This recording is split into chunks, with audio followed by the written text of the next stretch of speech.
While running in CD4, Lauren Boebert stops to listen in Ignacio. Congresswoman offered a tepid endorsement of Jeff Hurd, the Republican running for her seat. Southern Ute Indian Reservation.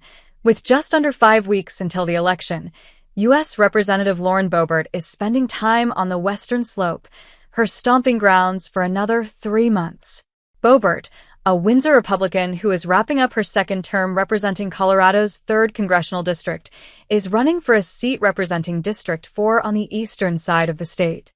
"There's really a lot that I want to inform you about today," she said, kicking off the listening session before a crowd of about 25 attendees Friday afternoon at Sky Ute Casino Resort. Formalities began with a brief ceremony commemorating the late former Suit Council member Alex Cloud.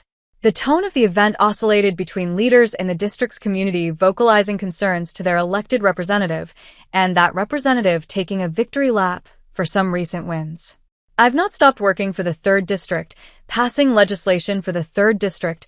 I travel in the district regularly," Boebert said in an interview with the Durango Herald when asked why she was making stops in District 3 rather than stumping in District 4. Over the course of the 2.5-hour event, she repeatedly made mention of congressionally directed spending, sometimes called earmarks, that she secured for communities in her district, despite voting against the omnibus spending bills that contained the allocations. In defense of her actions, Boebert said the vote was a way for her to fulfill 2 commitments, one to direct funding to her district, and another not to vote for bills that fund the entire government in a single up or down vote. "Voting yes on a bill is not the only way to get something," she said, adding, "I worked very hard with local stakeholders, county commissioners, so on and so forth, to get these appropriations requests." Boebert has advocated for single-issue bills and frequently threatened to cut the budgets or salaries of federal agencies or individuals with whom she does not agree. One of the speakers seated next to Boebert, Sean Pond, the Dolores chief who leads opposition to the proposed national monument around the Dolores River Canyon, gave a presentation railing against the proposed Dolores National Monument. Conservationists are pushing President Joe Biden to use the Antiquities Act to create a 400,000-acre national monument in western Colorado, something he could do without an act of Congress. Boebert opposes the proposal, calling it an abuse of the law. However, there was no mention during the listening session of the National Conservation Area, a different proposal to protect the stunning canyons of the Dolores River through an act of Congress.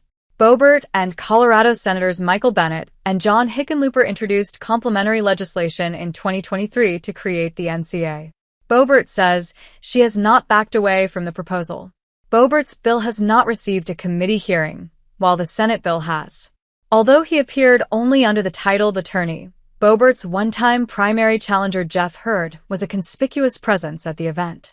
Boebert faced a crowded field of primary challengers in District 3 and stumbled over personal strife after her victory in the tightest congressional race in the country in 2022, in a district where Republicans should have an advantage. She announced in December 2023 that she would run in Colorado's 4th Congressional District, where Republicans have an even stronger hold. In her absence on the CD3 ballot this November, Boebert did offer a tepid endorsement of Hurd. "I don't know, I don't not endorse him," she said, before noting all of our Republican nominees have our full support and endorsement.